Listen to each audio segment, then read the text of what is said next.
Hey, what's going on everybody? In today's video, I'm going to show you how I sort and edit my pictures in Adobe Lightroom.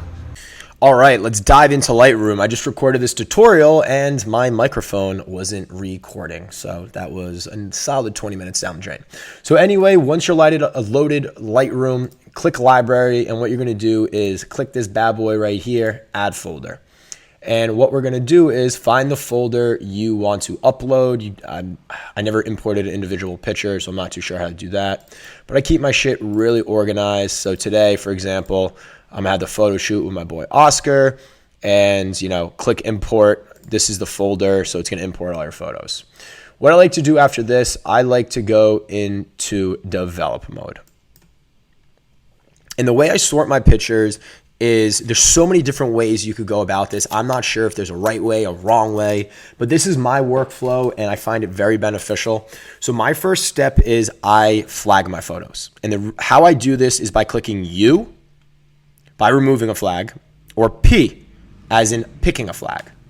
And when I click U, always make sure your caps locks is on. So when you click caps locks, if it's off, for example, if you click U, it's going to stay on the same photo. If you click P, it's going to put a flag right here, but it doesn't move to the next. To make this process a lot quicker, when you click U, when caps lock is on, it goes to the next photo. When you click U, it goes to the next photo. When you click P, it puts a flag at the photo and moves on to the next photo. And what this allows me to do is, right, so let's say I liked all these photos. I flag the ones I like, and I click U for the ones that I don't like. And this is my first batch processing of I go through every single one of my photos and I flag every single picture that I like. Then after that, if you go to this side right here and click flagged, it's going to show all the pictures that you flagged. So now I go through all my flagged pictures. These are all the pictures that I like. Now I go through them. Okay. And at this point, what I do is I usually take off the caps lock and I kind of use my arrows to go left to right. I kind of like, do I like that picture? Do I like that picture? I like this one, so I'm going to click 1.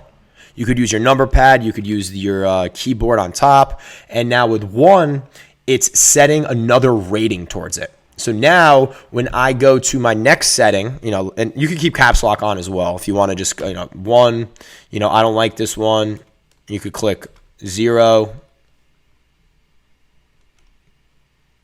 However you want to do it, you could unflag it. But this is how I do. I do 1. Then let's say I don't like this one. I'll unflag it. I'll go to this one. You know what? I don't like this one too much. Or I'd really like this one. Click 1. I like this one. Okay, cool. You know what? I don't like this one. Get this one out of here. You know what? I like this one a lot. I'm going to click 1. And now what this allows me to do is it allows me to go through all the photos that I liked, then go through all the photos I liked and pick the ones that I really like. Then what I do is I go to rated. And when I go inside of rated, these are pictures that all had ratings of 1 or higher. Now 5, these are pictures who got 5 stars or higher. And if you want to rate a picture with 5, you click the number 5. If you want to rate a number 4, you put it as a number 4. And based on the amount of stars you select right here, it's going to show anything above 4 stars and up, 3 stars and up, 2 stars and up, 1 star and up. And this allows me to sort my photos in a way to find, hey, the flagged ones were all the pictures I liked. Then from all the pictures I like, I sort them by 1 to 5. 5 are the bangers. 5 are the ones I'm going to be posting on Photoshop. 3 is the one of like, okay, they're good, but I don't know if I'm going to use them. And that's how I go in and sort my photos for me to choose the best ones I like.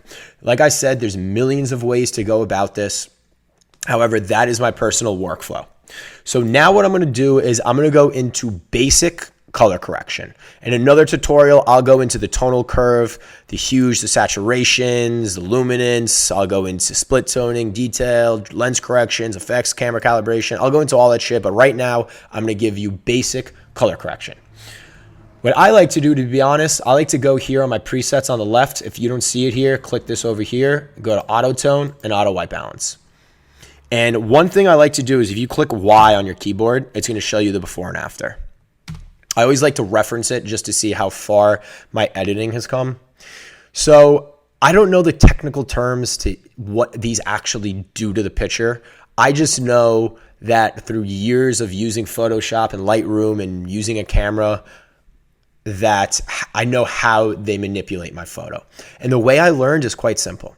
When I go for your white balance, right? If you bring it all the way to the left, okay, general observation, it makes the picture really fucking blue. All the way to the right, okay, it makes it really yellow. And what I do is when I click the name of what we're editing, then I use my keyboard and I manipulate it and modify it using the minus key to go to the left and the plus key to go to the right. I know in this case, I want this picture to be a little bit more blue. So I'll go crank my temperature up. Great. What is exposure? Your exposure is your brightness. Crank it to the right. Okay, so now you know it makes it really bright. Crank it to the left. Okay, it makes it really dark. Find something in between. And like I said, I use my keyboard. I don't like going back and forth. And it does intervals of 5. Don't go too fast, especially if you have a slow computer. It'll lag it out. What is contrast?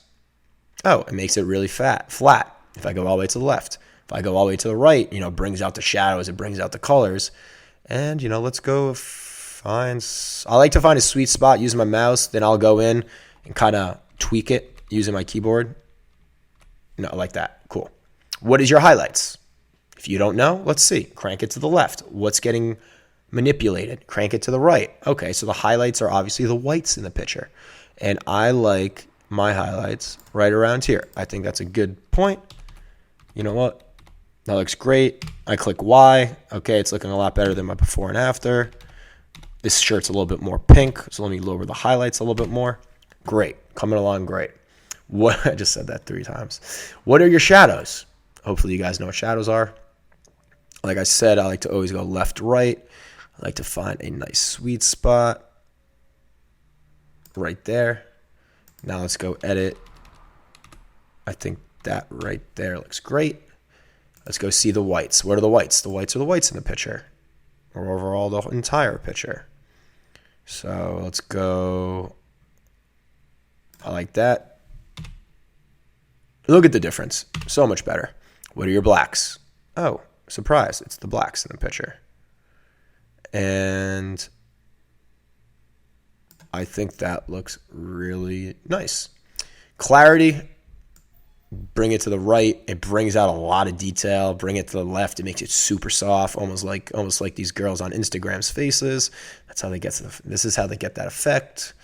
So anyone out there trying to look like one of these dolls, there you go. Lower your clarity all the way.